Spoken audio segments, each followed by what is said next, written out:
মুক্তিযুদ্ধ নিয়ে কটাক্ষ করার প্রতিবাদে ফেনীতে বিক্ষোভ মিছিল ও পথসভা করেছে ফেনী জেলা ছাত্রলীগ ও সাধারণ শিক্ষার্থীরা। সোমবার বিকেলে বিক্ষোভ মিছিলটি ফেনী পৌরসভা চত্বর থেকে শুরু হয়ে শহরের প্রধান প্রধান সড়ক সমূহ প্রদক্ষিণ করে ফেনীর কেন্দ্রীয় শহীদ মিনার সম্মুখে এক পথসভায় মিলিত হয়। পথসভায় বক্তারা সাম্প্রতিক সময়ে কোটা সংস্কারের আন্দোলনের নামে মুক্তিযুদ্ধ ও মুক্তিযুদ্ধ প্রজন্মকে কটাক্ষ করার প্রতিবাদ ও নিন্দা জানায়। এতে সাধারণ শিক্ষার্থীরাও ক্ষোভ জানায়। এই সময় তারা স্লোগানে স্লোগানে মুখরিত করে তোলে দোয়েল চত্বর। যারা নিজেদেরকে মেধাবী দাবি করে রাজাকার দাবি করছে, আমি ব্যক্তিগতভাবে আমি অন্তত মাস্টার্স পাস করেছি। আমি চাই না যে আমার এই মেধা দিয়ে আমি নিজেকে রাজাকার দাবি করি। আমার জীবনে চাকরি না হোক, আমার জীবনে কখনোই চাকরি না হোক, তবুও এই দেশের প্রতি, দেশের মুক্তিযোদ্ধাদের প্রতি আমার বিরূপ মন্তব্য যেন সৃষ্টি না হয়। এটা একটা সমাধানে আমরা চাই, এবং কি যারা মুক্তিযুদ্ধের বিপক্ষে তাদের বিন্দু পরিমাণও ছাড় দেওয়া হবে না, এটাই আমাদের ছাত্রলীগের মূল আহ্বান। যারা এই দেশকে মুক্তিযুদ্ধের বিপক্ষে যাবে, আমরা তাদেরকে কখনোই এই বাংলায় ঢাল দেবো না। যারা ইদানিংয়ে আমরা সবাই শুনতে পাচ্ছি যে আমি কি তুমি কি রাজাকারের কৃষক, আমরা এই মুক্তিযুদ্ধের বাংলায় আমরা দেবো না। ফেনী জেলা ছাত্রলীগের সাধারণ সম্পাদক নূর করিম জাবেদের সঞ্চালনায় বক্তব্য রাখেন ফেনী জেলা ছাত্রলীগের সভাপতি তোফায়েল আহমেদ তপু সহ উপস্থিত নেতৃবৃন্দ।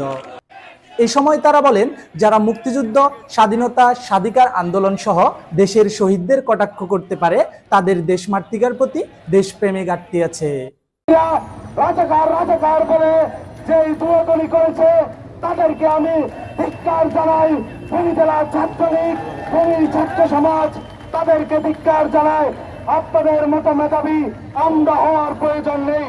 1971 সালে যারা এই দেশ স্বাধীন করেছিল তারা এত বেশি মেধাবী ছিল না, আমরাও তাদের মতো মেধাবী হতে চাই না। এদেশের প্রশ্নে, বাংলাদেশের প্রশ্নে, শেখ হাসিনার প্রশ্নে, আমাদের নেতা নিজামুদ্দিন হাজারী মহোদয়ের প্রশ্নে ফেনী জেলা ছাত্রলীগ অতীতের ন্যায় ভবিষ্যতেও এই ধরনের রাজাকার আলবদরদের দশকদের বিরুদ্ধে আমাদের সংগ্রাম ছিল, সংগ্রাম আছে, সংগ্রাম অব্যাহত থাকবে। 2 লক্ষ আমাদের সম্মানের বিনিময়ে বাংলাদেশ আজকে তাদের শহীদের রক্ত রঞ্জিত বাংলাদেশ সৃষ্টি হয়েছে। এটি মেধাবীদের দেশ বাংলাদেশ নয়। বাংলাদেশ সকল শ্রমজীবী মানুষের, কৃষক, শ্রমিক, শিক্ষক, সাংবাদিক সহ সকল পেশাজীবী মানুষের রক্তের কেনা বাংলাদেশ। এই বাংলাদেশ শুধু মেধাবীদের দ্বারা সৃষ্টি হয়নি। আজকে যারা মেধাবী হয়ে যারা নিজেদেরকে রাজাকার হিসেবে আত্মপ্রকাশ করছে, যারা যুদ্ধ চলাকালীন 1931 সালে যারা আমাদের মা বোনের সম্মান কেড়ে নিয়েছে, যারা হাজার হাজার মানুষকে তারা হত্যা করেছে এবং অনেক মানুষকে তারা গুম করেছে, এই রাজাকারদের বংশধরে আজকে তাদের মেধাবী নামে তারা আজকে আন্দোলন করছে।